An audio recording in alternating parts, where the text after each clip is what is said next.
If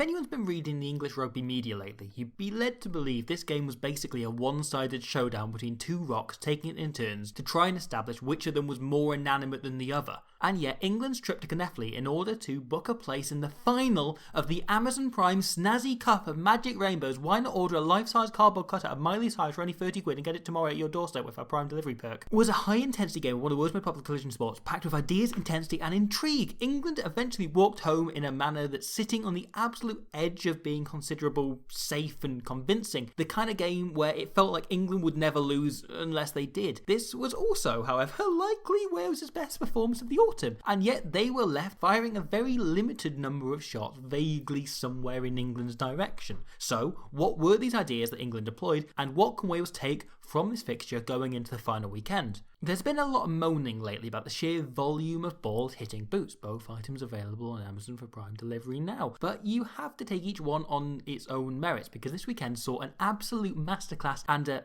half, maybe 3/4 of tactical kicking. And whilst England weren't quite up to the near perfection of the All Blacks kicking game, their display on Saturday was still pretty exceptional. Eddie Jones has said publicly he views this as a 4-year process of building a game, and he's not going to adapt the attack until after the British and Irish Lions tour next year, and frankly it makes sense. Jones has also said repeatedly that rugby always alternates between an attack phase and a defence phase, one where attack is on top then defence is on top, and whilst defences are on top, England might as well focus on getting that right, getting that completely sorted. However, the one thing that never goes out of fashion, the one thing that's always there no matter the phase, is a very, very good kicking game. And what England are building this year is close to the best, or at least the most consistent tactical ball thumping game in the world, especially with the return this weekend of the model of the 2020 fly half, George Ford. The modern trend over the last 2 years has been to play an incredibly light backfield, one fullback and a winger slightly in behind the line who can pendulum into cover whenever it's needed. This initially caught fire because of how bloody good the likes of Rob Carney, Lee Halfpenny and Ben Smith were anticipating where kicks were going to go,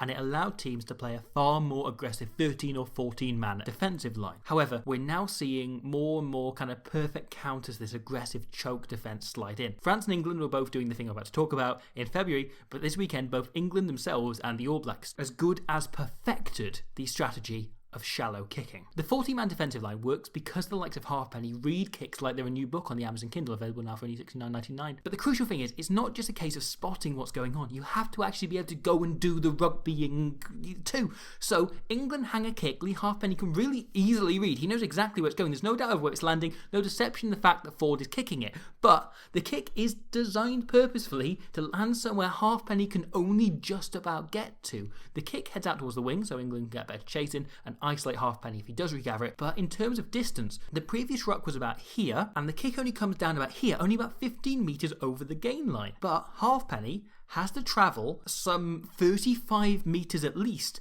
in order to regather it. It's incredibly difficult to cover, especially when England are able to get so many players up in his face. He knocks it on, England regather the ball. This type of kick is so shallow, so close behind the defensive line, it's hitting a space Wales would traditionally not really consider worth covering. Typically, if a kick is going to go into this space, it'll be a chip or a grubber, and you can easily turn and cover those, especially when you have Louis Rees-Zammit on one wing, a man quicker than Amazon's patented same-day delivery, and a man who reads the game as well as Josh Adams on the other. There's no need to drop a person into the backfield to cover this space, so England exploited that. And there's more to this kicking game as well. As I discussed in the video on their game against Italy, England kick largely to break the field because they play their best rugby off counter-attack, and kicking led to the two cleanest cut breaks of the game. Here, saviour of Welsh rugby Lloyd Williams returns the kick from his own 22, and Johnny May covers it. He tries to do some the sidestepping he likes to do, but is taken to ground. Wales's pack have flooded around the area the kick was aimed for, not knowing what kind of shape England would produce, and yet England have set a really standard shape, but they've set it incredibly quickly. If we rewind, watch Henry Slade. He doesn't even glance at the ball. Before Williams has even kicked, he's already begun absolutely herring it back, so he's in position for quick ruck ball. Curry and Vunipola do the same. No interest in the ruck, they know Sinclair and Itoje have got this, so they just take position. It takes England 6 seconds to go from defending on the 22 to a fully set attacking line on halfway, whereas Wales are too focused on the ball. It's not until the bastard egg is out of the ruck that any of the Welsh forwards notice how light on numbers they are, but it's too late. Curry can slip the ball to Underhill, whilst Ford times his run perfectly to take the offload,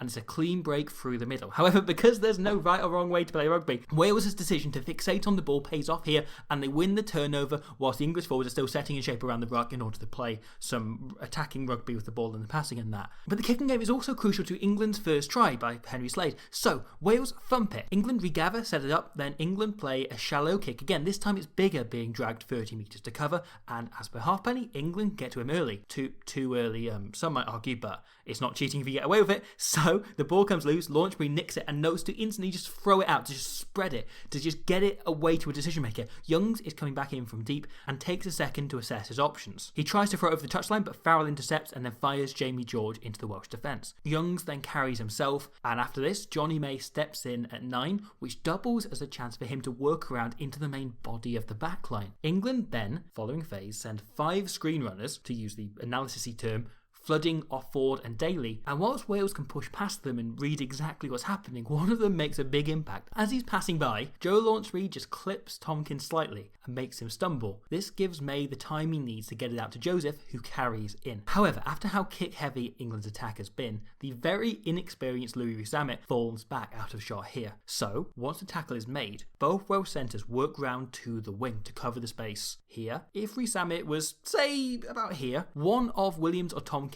would have been able to take the usual position of about here. Instead, these 3 Welsh forwards are left covering an incredible amount of space, and once Atoje has drawn in Faletau, it creates a huge hole between him and Samson Lee, who can't pull off the spectacular ankle tap. Rees-Zammit being in behind, however, does mean he's back to make the tackle, and Halfpenny being world-class at covering the backfield means he can make the follow-up. Knowing this is danger, Shane Lewis-Hughes does absolutely the right thing and commits a professional foul trying to kill the ball, and normally he would have, but England do exceptionally well to manage to win the ball back, and from there it's just sheer numbers. England's 3 main ball players in sequence to put Slade over in the corner for the score. However, I don't want to take that as a generalisation about Louis Rees-Zammit. I don't want anyone to read that as the gone thing about LOZ. Here, he makes a great read on Elliot Daly, waiting to commit until the fullback has cut off the mispass with his own line and gets Daly to ground. England generate quick ball, and Ford spots Zammit is out of position, so caught the ball with the intention to kick. However,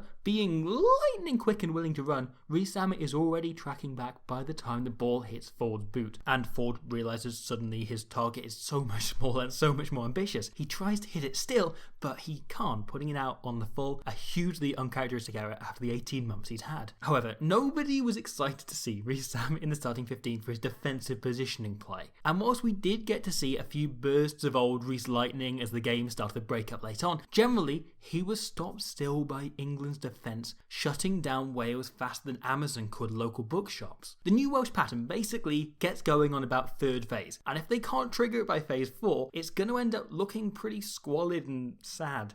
So we saw Wales try a lot of attacking kicks instead of ending up playing 20 depressing phases before being turned over by Mauro Itoje on Saturday. Here, the maul collapses, Wales try one phase designed to generate just a small amount of go forward and momentum and quick ball. But England do 2 things to disrupt this. First, Vunipola absolutely flies up, meaning the first contact is made behind the gain line. And then, once Launchbury assists, he gets under ball, holding up just an extra second, and hence slowing Wales' ball ever so slightly before anyone can even clear out, before it's a ruck. Wales get it to ground, and it looks enough like the carry has done most of its job, except it hasn't really slowed the England line speed. It hasn't gone going backwards at all, as they'd hoped. So, when phase 2 comes out and they try to split the defence, disable it in the middle, England have no trouble getting up, and Ford is able to knock the ball out of Tompkins' grasp. Rees-Zammit recovers, but from there things get worse and worse phase on phase. Tompkins goes really sideways, does some of this, and then the shape evaporates, and Wales end up playing a series of one-up runners, one-up carries in order to try and refine that shape. They do it eventually, and it allows for a little burst by Halfpenny, which is the amount your weekly shop will cost if you use Amazon groceries, but Wales are still behind the original gain line, and the next phase they get caught right back on halfway before Dan Biggar decides he's had enough and tries a kick that gets charged down. Wales have shown some sort of return to the dog and fight they had under Gatland this week, which is a huge positive, but things are still probably some way off clicking. Meanwhile,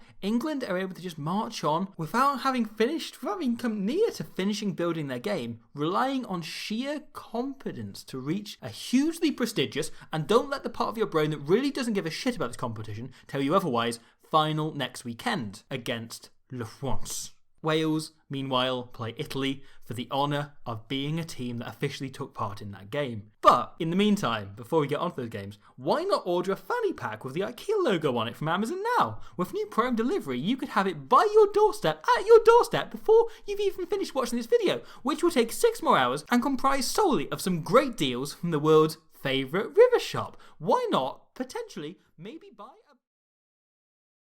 a... Evening. I hope you enjoyed that rugby. And I really also hope that you had a nice day. Right, there's loads more on the channel. If you want to have a look around, poke around for stuff on the Autumn Nations Cup, as well as the Six Nations that finished weirdly recently. There's plenty more. There's some stuff on the Rugby Championship that most of it's disappeared now. There's loads more out there. There's a podcast I'm doing on the 2011 World Cup. There's new episodes going up all of the time, constantly appearing, covering every game from that World Cup. If you want to have a look at that. There's stuff I'm doing for World Rugby, all kinds of things. I'll be back next week when we've got the final round of the Autumn Nations Cup, and we will be looking at some rugbies from that. Thank you very much, and I'll see you then. If we rewrite,